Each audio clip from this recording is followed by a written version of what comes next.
की बातों से विचलित रहते हैं और यहां जब आए हैं तो अपने मन को, अपनी दृष्टि को और अपने मस्तिष्क को खुला रख के जो जो वचन कहे जाएं पूरी तवज्जो के साथ उनको सुन के अपने हृदय में रखते जाओगे और घर जाके जब उन्हीं वचनों को आगे आने वाले समय में, भविष्य में ज्यों-ज्यों समय व्यतीत होता जाएगा, समय समय पर वो वचन याद आते जाएंगे और घटने वाली घटनाओं का जब उनसे मेल होता जाएगा तब आपको यकीन होगा।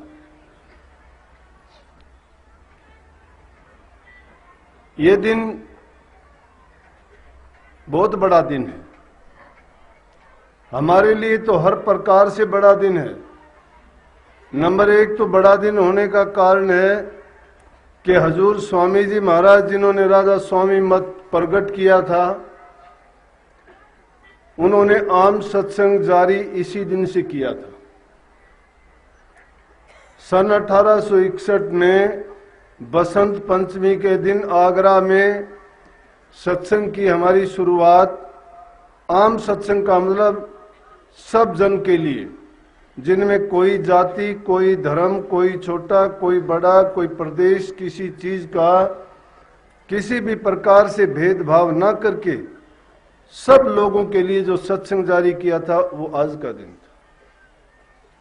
और हमारे लिए दूसरा महत्व का दिन इसलिए है कि राधा स्वामी सत्संग दिनोद की नींव रखने के बाद आज 42-45 आश्रम हैं, लेकिन उनमें दूसरे नंबर का आश्रम इसी गांव में अंटा का था। ये नंबर 2 का आश्रम है, दिनोद के बाद दूसरा आश्रम अंटा में ही बना था। और तीसरी बात यह है कि राधा स्वामी मत को जारी हुए 150 साल पूरे हो चुके हैं। पिछले दिनों आगरा में दयालबाग में 150 साल पूरे होने पे 150 साला मनाया गया था, जिसमें राधा स्वामी मत के भिन्न भिन्न केंद्र हैं, उन पर जो आचार्य, संत, सतगुरु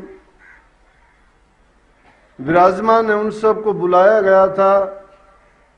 और जो भिन्नताएं एक दूसरे में थोड़ी बहुत नजर आती थी, क्योंकि समय के साथ साथ हर चीज में थोड़ी बहुत विकृतियां आ जाती हैं, वो कुछ क्षेत्र का, कुछ भाषा का और कुछ वक्त का प्रभाव होता है, जिसके कारण कुछ चीजें काट छाट दी जाती हैं, कुछ बढ़ा घटा दी जाती हैं। क्यों हो जाती हैं? जैसे मैं उसके बारे में एक छोटी सी बात आपको बताऊं कि अपने राधा स्वामी मत में स्वामी जी महाराज हुक्का पीते थे। इस लाइन में आने से पहले, इसमें आने के बाद भी हजूर महाराज जी की सेवा में रहते हुए भी मैं भी धूम्रपान करता था।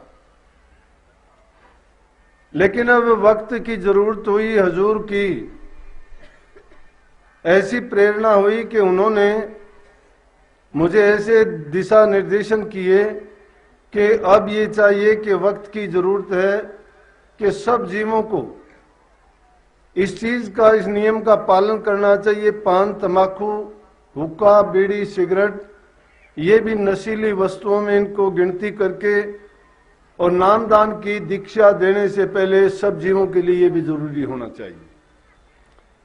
और मैंने हजूर की उस कृपा को मानते हुए आप लोगों के समक्ष आप सबको इस बुराई से भी परहेज करने के लिए बताया।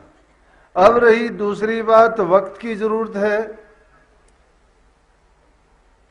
कुदरती बातें जैसे जल की बर्बादी है और जल के बिना जीवन नहीं है, क्योंकि 5 तत्व से निर्मित पूरा संसार है और उस 5 तत्व में सारे जीव जंतु, पशु, पक्षी, वनस्पति, सब कुछ जो हम इस ब्रह्मांड में अपनी दृष्टि से देखते हैं, वो इन 5 तत्वों में ही इर्द गिर्द कहीं कम कहीं ज्यादा